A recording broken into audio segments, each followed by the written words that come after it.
Iya,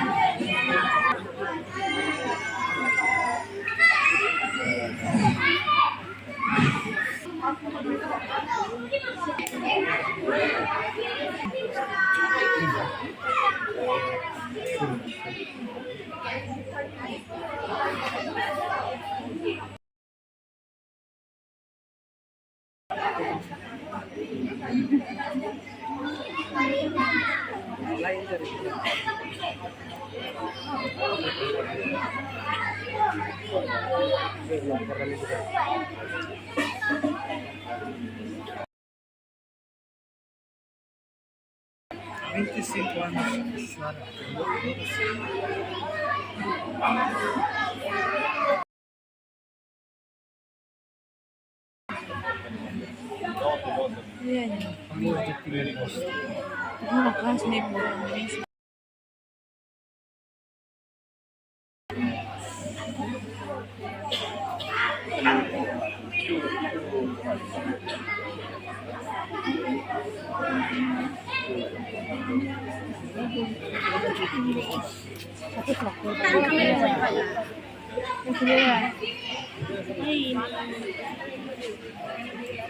Ito po, intervista yung ambassador.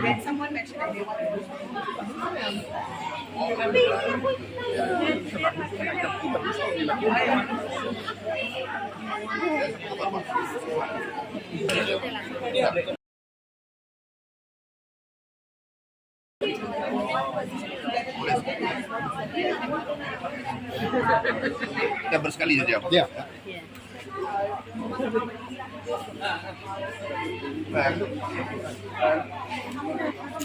Beli itu nasi sebelum malam yang beli nasi siram mukli itu.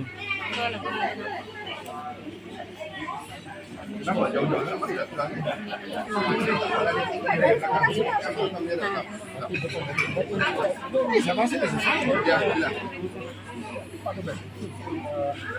maksud daripada kegiatan ini? Ini adalah dukungan bagus daripada komunitas Malaysia yang berada di Timur Leste terhadap inisiatif Presiden Ramaphosa untuk menjaga dan memelihara kebajikan anak-anak yang muda daripada segi pemakanan dan pembelajaran. So hari ini diaspora Malaysia di Timur Leste berbesar hati dapat bersama-sama dengan anak-anak di Amanah ini untuk menyediakan makanan, mendapatkan masa untuk kita, dan yang penting untuk menyampaikan meja, kelas, buku dan juga papan putih untuk projek dinas khususnya di Opusi.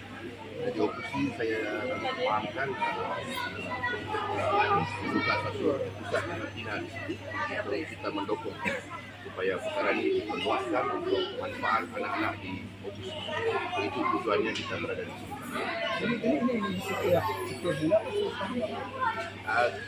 Ini adalah kali pertama yang kita buat bentuk sumbangan perabot.